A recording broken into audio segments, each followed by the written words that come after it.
1小时后，酒足饭饱的史蒂夫整个人晕晕乎乎的。他酒确实没少喝，不过好在自身酒量也是不错，再加上话说得多，所以人还比较清醒。叶晨见史蒂夫吃的只能靠在座椅背上舔着肚子，便笑着问他：史蒂夫，感觉怎么样？还需要再点几个菜吗？史蒂夫连忙摆手，带着几分醉意，笑呵呵地说道：不用了，不用了。叶先生，我已经吃撑了，很久没有吃这么多饭，喝这么多酒了。叶晨点点头，笑道：既然吃得差不多了，那咱就去办正事吧。你跟你的手下说一声，就说你在这里跟我们叙旧，让他们一直在停车场等着，我们带你从后门走，去我说的那个地方。史蒂夫因为有些醉酒的缘故，大脑思维已经没有先前那么谨慎了，否则以他这种身份，叶晨如果要撇开他的手下，带他去一个从未去过的地方，那他肯定会先通报自己的安全顾问。不过酒精确实会影响人的判断力，他几乎没怎么思考，便立刻爽快地说道：好的叶先生，我这就跟他们说一声。言罢，掏出手机拨了个电话过去。电话一通，不等对方说话，他便直接说道：你们都在停车场等着，不要乱走，我这边还要跟叶先生好好叙叙旧。对方一听他明显已经有了醉意，便知道一时半会儿肯定不可能离开，于是便恭敬地说道：好的先生，我们一直在这里，有任何情况您随时通知我们。史蒂夫说了一声 OK， 便直接挂断了电话。随后他便对叶晨说道：叶先生，咱们走吧。走。叶晨点点头，站起身来对洪武说道：洪武，你搀史蒂夫一把。洪武忙道：好嘞叶大师，交给我了。言罢，赶紧来到史蒂夫跟前，搀起他一条胳膊，便带着他走出了包厢。天香府的后门，一辆2、3排全黑的商务车已经发动引擎等候。按照史蒂夫那些保镖的正常惯例，他们是肯定要把整个天香府所有的出入口都监控起来的。但这一次情况有些特殊，所有人都被留在了前面的停车场，所以他们对后门发生的一切情况都一无所知。等叶晨4人到了商务车跟前的时候，后2排的电动滑门忽然打开，洪武直接带着史蒂夫上车，便去了第3排。叶晨与陈泽凯也紧跟着坐上了车。车门关闭的时候，史蒂夫才发现这辆商务车的车厢里面所有的窗户竟然都是不透光的，而且后2排与驾驶室中间还有着物理隔断，坐上车就等于完全看不见外面的丝毫情况。他不禁有些错愕，问叶晨：叶先生，这车私密性也太强了吧？叶晨笑道：我要带你去的地方属于高度机密，自然是要谨慎一些，不过你尽管放心，你的人都知道你进了天香府，我自然不可能明目张胆地害你，所以我带你去什么地方，你就只管放心跟我去就好了。完事之后，我会把你毫发无损地送回来。史蒂夫心里仅有的一点小顾虑也瞬间烟消云散，同时还装作非常无所谓的高声笑道：我对叶先生您那是10000个放心，您带我去任何地方我都不会眨一下眼睛。商务车从后门离开，有另一条路直接通往天香府后面的一条街道，所以根本就没有跟史蒂夫的手下打任何照面。车辆离开市区，便直奔远郊而去。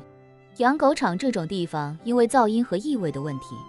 所以选址离居民居住区有一定距离，这样也能确保足够的安全。洪武的养狗场从去年就开始秘密动工升级，到现在已经基本升级完成。升级后的养狗场面积、设施、安全性以及隐秘性都有了极大的提升，其中最为安全的要数地下部分。用洪武的话说，法律不让养霸王龙，不然的话就算在这里养2头，外界都不可能知道任何消息。在过来的路上，史蒂夫的醉意稍微缓解了一些，而他内心的恐惧却和醉意成反比关系。醉意越少，心里就越慌，搞不懂叶晨到底要把自己带去哪里。忐忑了一路，车辆终于逐渐减速，史蒂夫能够听到电动大门的开启声，从电机运转的声响，以及那低沉的摩擦声能够听得出，这门肯定又大又重，这让他内心不好的预感又强了几分。车进了大门，便仿佛捅了狗窝，周围顿时响起此起彼伏的狗叫声，而且狗叫声又响又沉，一听就是大型犬种，这让史蒂夫心里更是慌得不行，心里暗忖：大铁门，大型犬，叶晨，这到底是把我弄到什么地方了？正琢磨着，车便停了下来，旋即两侧电动滑门打开，失去了车门的隔音，狗叫声瞬间更大了几分。史蒂夫赶紧向外看去，发现自己竟然在一个硕大的敞篷底下，周围全是面积2-3平米的铁笼子，里面养的也几乎全是大型斗犬。史蒂夫确实是个懂狗的人，毕竟全世界最爱养狗的就是美国人，他又是顶尖富豪，对各种犬类都很了解，所以只是搭眼看了看两侧门外，就认出了藏獒、比特、杜高、图佐、罗威纳，还有各种看着眼熟但又分不清具体的梗类犬。这让史蒂夫脸色都有些苍白，因为他发现这地方的狗无一例外全是战斗力很强的猛犬，很多品种在美国也是禁养的。这么多狗要是一起放出来，就是8个史泰龙也打不过。这时叶晨已经先一步下了车，在车外冲他招手道：下来吧史蒂夫，咱们到了。史蒂夫战战兢兢地走下来，环顾四周，小心翼翼地问叶晨：叶先生，这究竟是什么地方？叶晨对随后下车的洪武说道：来，洪武，你给史蒂夫介绍介绍。洪武笑着说道：罗斯柴尔德先生，这里是鄙人经营的养狗场，主要就是繁育一些攻击力比较强的犬种。以前我没跟叶大师的时候，靠这养狗场培育的狗参加地下斗狗的比赛赚钱补贴家用，后来跟了叶大师，这里基本上就不再以盈利为目的了。史蒂夫一听这话，稍稍松了口气，好奇地问：不以盈利为目的，洪先生还养这么多狗，看来是真心喜欢狗了。倒也谈不上，洪武随口道，这里主要是处理一些不听话的王八蛋，为了培养这些狗的血性，我这里一直都是为他们生肉的。你也知道，狗一般不挑食，只要是肉，别管是什么肉，它都吃。嘶，史蒂夫刚松了那口气，又让洪武一句话重新提了起来。作为罗斯柴尔德家族的2号人物，比较血腥的事情他也没少经历，但此时此刻自己是在别人的地盘上，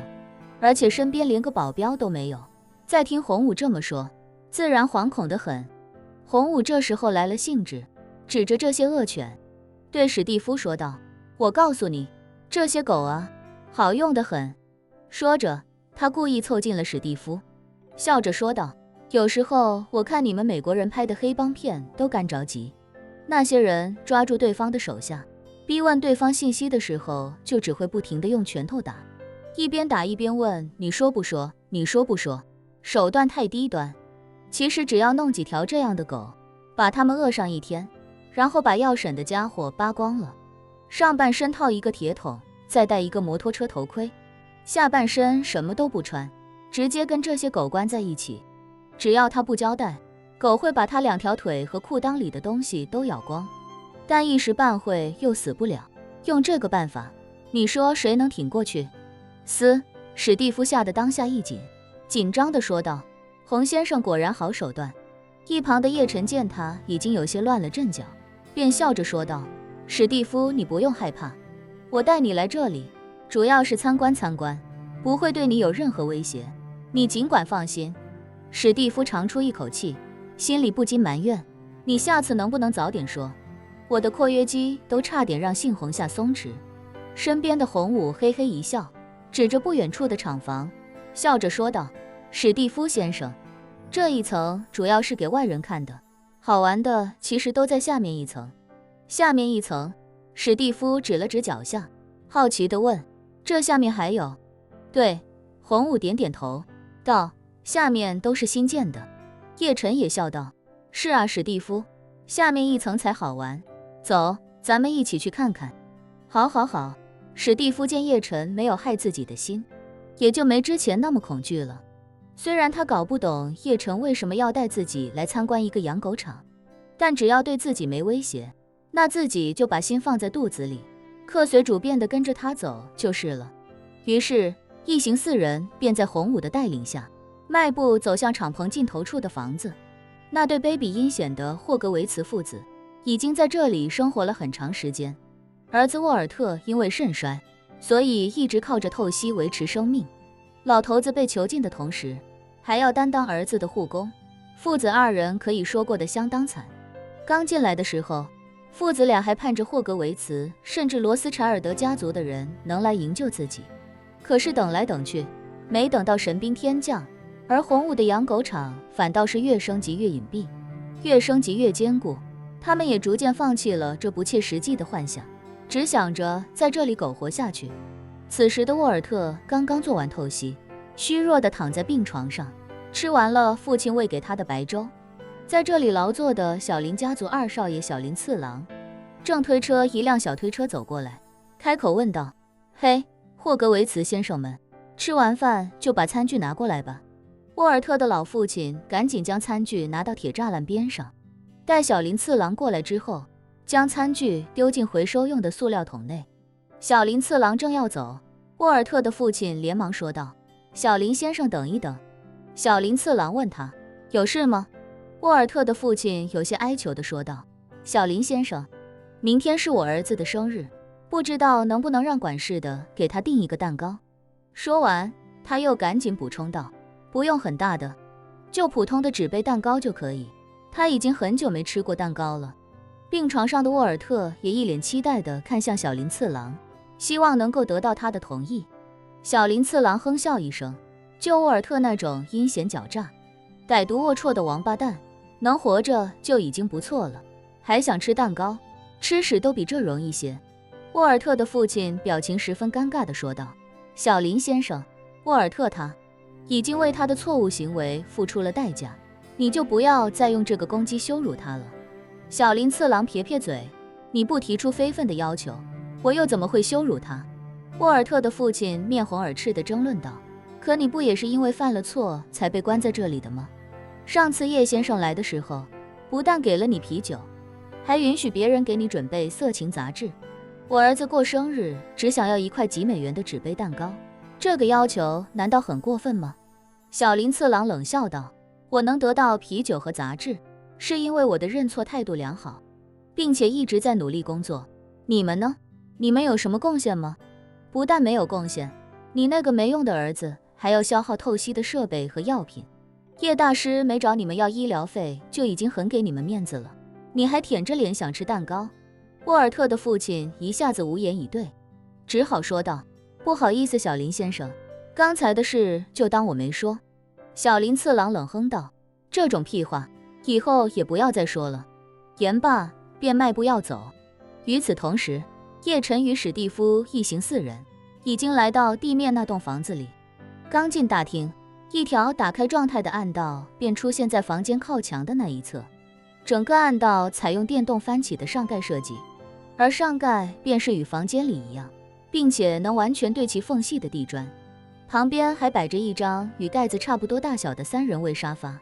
只要盖上地砖，再把沙发挪到上面，这里就非常隐蔽了。4人来到暗道楼梯前，领路的洪武并没着急下去，而是冲着下面大喊一声：次郎，叶大师来了，抓紧准备迎接。刚才还横眉冷对沃尔特父亲的小林次郎，一听这话，顿时满脸激动，